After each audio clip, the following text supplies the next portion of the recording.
The United States has a new president as Joe Biden is officially sworn into office. The executive actions he took on his first day.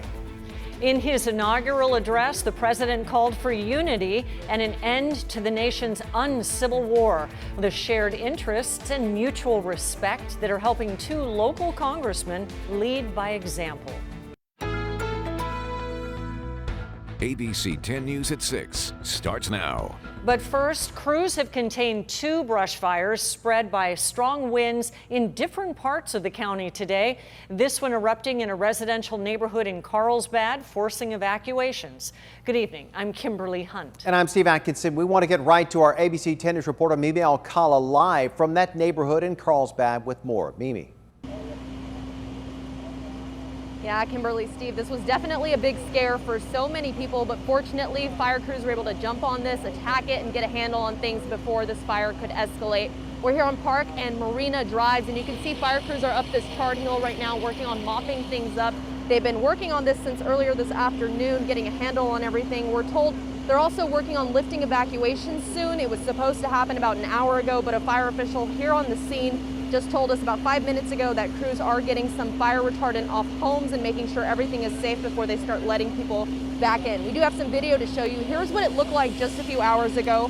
Homes were threatened as this park fire quickly started to spread near them as the winds were picking up. It was very windy today. This prompted evacuations at parts of Hillside Drive, Neblina, Cove Drive, and Hoover Street. The fire grew to about 3 acres, but crews were able to stop the forward rate of spread pretty quickly after.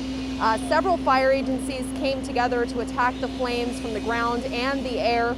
Crews were prepared for the possibility of fires just like this because of that wind, and fortunately they reacted very quickly, getting people out and saving homes. No structures or homes were damaged. We are 100% contained at the moment, and everything's still under investigation. And again, crews will continue to stay out here making sure that there aren't any hot spots or anything like that. And of course, we'll keep you updated when those evacuations and road closures are lifted. For now, we're live in Carlsbad. Mimi Alcala, ABC 10 News. Mimi, thank you. Meantime, firefighters were able to quickly put out flames that erupted just feet from homes in Spring Valley. The Campo fire reached 15 acres before crews stopped its spread. That fire started just before 1 o'clock this afternoon near the 94 and Campo Road. No evacuations had to be ordered, but some neighbors did rush out of their homes as those flames began to spread. One man stood outside his home watching firefighters work to get those flames out quickly.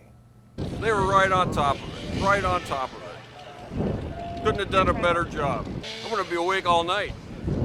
I'm sure the firefighters will be out here also, but I'll be awake all night with the hose ready. Crews are now mopping up and making sure they have full containment. They expect to be out there, as he said, into the night to make sure nothing flares up. These fires broke out during a high wind warning, helping them spread quickly as firefighters work to contain them.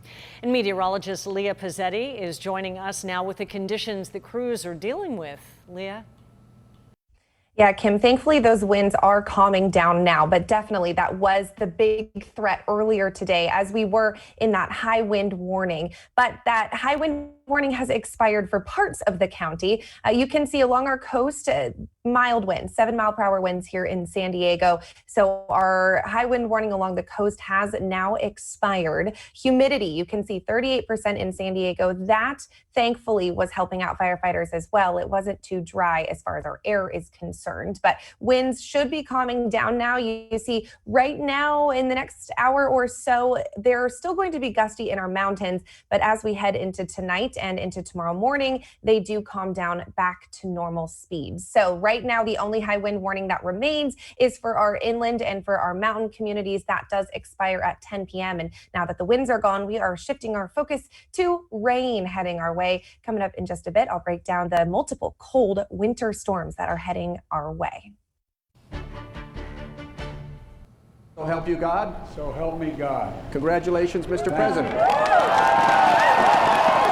And with those words, Joe Biden became the 46th president of the United States of America. He and Vice President Kamala Harris were officially sworn into office on the steps of the Capitol building today. President Biden is now taking over the country as it grapples with the COVID-19 pandemic, a ravaged economy, a racial reckoning, and deep political divides. In his inaugural address, Biden stressed the need for unity. Yet hear me clearly.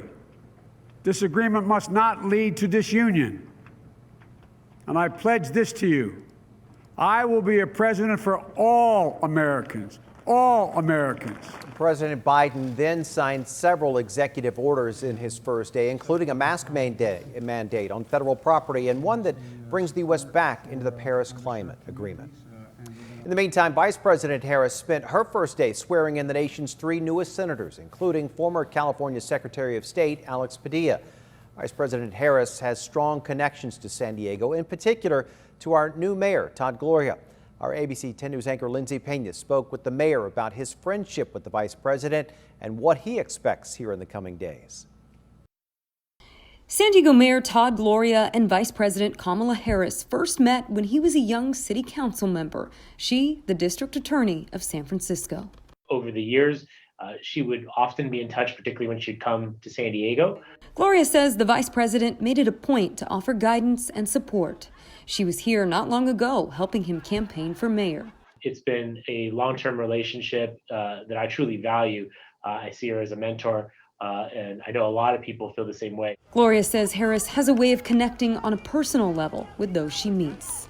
Think about what it's going to be to have that kind of focused, caring attention in the second highest office in our country, and what that would do for so many young people who might see a bit of themselves in the vice president. Kamala Davy Harris, do solemnly swear. The first female African-American Asian vice president, taking the oath of office today, being watched by countless young people. As she would often say, if you haven't seen it, you can't be it. Well, now they're going to see it. And what they're going to see is that the first woman vice president of the United States cares deeply about the economy and jobs and education and healthcare. Gloria says he saw firsthand Harris's commitment to San Diego as a senator and only believes she'll carry that into the office of vice president. I think about what it is to have someone in that room with the president who knows us, who knows San Diego, who knows our unique issues. And I just know that that is going to accrue to the benefit of our city. Lindsay Pena, ABC 10 News. President Biden called for unity in his first speech as president today, saying it's time to end the uncivil war in our country. Healing a split Congress and fractured country will take the cooperation and leadership of lawmakers. I spoke to 2 congressmen who have found a way to live by example. A divided nation and a polarized U.S. Congress. He must be removed from office. Lawmakers from opposite sides of the aisle working together despite ideological differences seems increasingly rare these days. We start off by saying that we're friends, that we share some very common values. We're both Christians. We're both Catholics. But for Republican Darrell Issa and self-described liberal Democratic Congressman Juan Vargas, there's a relationship that transcends differences on issues to find common ground. A lot of our values are pretty similar. The 2 met before Issa joined Congress at a time when he was the CEO of one of the largest aftermarket automobile security companies in the country. I'm a car guy, so I was very interested in his business. So I met him and his wife, and he showed me all around his factory and the things he were doing. And I just thought, this guy's a real smart guy. I like him. From a love of cars to the legislature, their mutual respect is evident, as is their affinity to poke fun at each other. He said it very well. He's a car guy, and he's unrepentant. He thinks that an automobile using leaded gas is a good thing. He adds Vargas is grounded. He comes to Congress with a positive attitude. He sleeps on the airplane on occasion, but other than that, he's a pretty good guy to be with. And they've been with each other all over the world. I've traveled with Darrell in many places where the interest of the United States is very vital, especially the Middle East. And it's interesting traveling with him. He's very well respected internationally. One particular trip to the Middle East holds fond memories. You always tell stories better than I do. It all started because Issa knows Vargas doesn't like to miss Sunday Mass. We're in, Egypt, and then we're in Sinai, and we're looking for a Catholic priest, and he found one. Then the chaplain asked Vargas if he would help him hand out communion. I said, I'd love to. So then I was his, I guess, altar boy for the day, this chaplain, and then I gave communion to Daryl. Here at home, they've teamed up too. Vargas credits Isa with helping him expand commerce and jobs on both sides of the border. Juan and I were able to, create more portals for business, which ultimately means that there are more legal ways to cross the border. Both men say cooperation and civility is possible for our nation. We can disagree without attacking each other, but it will take compromise on both sides. Look, the outgoing president talked a lot about me, me being himself. He was not, by definition, a uniter. He was provocatively adversarial from day one. I liked his policies more than Juan might have, but I will tell you, I look forward to finding ways to work with Joe Biden. Let's stop this and figure out how to get together again and how to work again as one people. This division is not good. My commitment and my job has to be to find a way to make America successful. And if that means that Joe Biden has a very successful presidency, that's part of the job. We can get there again. I know we can. We're Americans. We're going to get there.